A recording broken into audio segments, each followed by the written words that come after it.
Hey guys, welcome back to Shopping with me. This week we're going to be unboxing all of my must-buy purchases. And if you don't have them, you are missing out. First off, we have this amazing candle.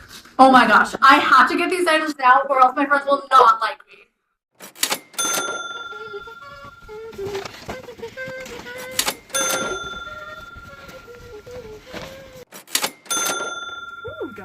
Wait! Why? I need to buy this. WAIT is actually a great acronym to use to see if you really need to purchase this or not.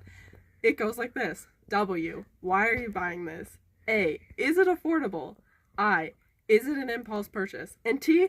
Give yourself time. Oh, that makes sense, I guess. Delete your autofill credit card details to make it more difficult to shop online. And switch to a limited amount of cash. Wait, do I really need these things? I'll wait 24 hours and see if I still want them then.